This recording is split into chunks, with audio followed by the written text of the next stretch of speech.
Ay uşaqlar, çox maraqlı bir sual yazmışam lövhəyə. Diqqətlə bura baxaq. Həm çox məntiqi sualdır, düşündürücü sualdır. Hansı sözlərə ı şəkilçisi artırsaq, sifət yaratmaz? Baxaq indi. Tib, tibbi. Badam, badamı. Elm, elmi, armud, armudu, gümüş, gümüşü. Belə ilk başdan deyəcəksiniz ki, müəllim hamısını da yaratdı da, yarada bilir. Ancaq onu da xatırladım ki, sizə ı şəkilçisi, sifət düzəldən ı şəkilçisi var. Bir 4 variantlı ı şəkilçisi var.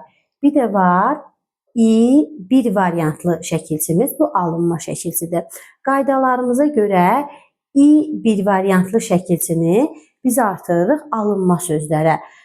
Artıraq bura tibbi, artıra bildik. Badamdan badamı, elmdən elmi, armuddan armudu, gümüşdən gümüşü. İndi bura diqqətlə baxaq. Baxırıq ki, alınma sözlərdə tibbi, bir də elmi sözlərində i'ni bir variantda artırdıq. Bu birisilərdə isə hal-hazırda burada 3 variantda artıra bilmişik.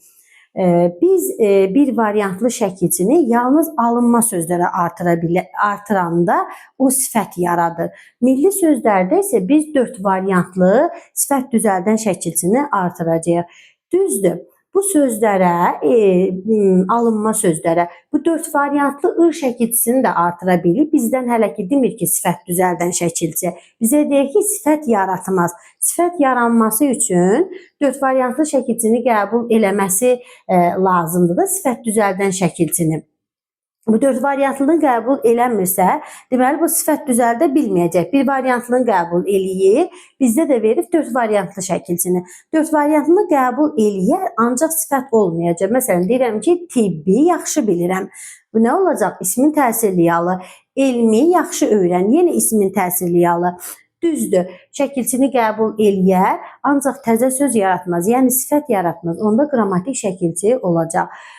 Bu cür testlər çıxanda bir qədər diqqətli olun ki, bu tipdə testləri eləməkdə çətinlik çəkməyəsiniz. Bəzən də belə verir ki, 5 dənə nümunə verir. Məsəl üçün, burada tibbin silək, 4 nümunə verir. Deyir ki, aşağıdakılardan biri fərqlidir. Uşaq da baxır ki, hamısı eyni şəkilçi ilə düzəltdi. Fərqli olan nədir? Fərqli olan odur ki, bu 3 dənəsi milli şəkilçi ilə, yəni 4 variantlı şəkilçimizlə düzəldibdir. Bir dənəsi isə alınma şəkilçi ilə, yəni bir variantlı şəkilçi ilə düzəldibdir. Belə şeylərdə biraz diqqətli olun.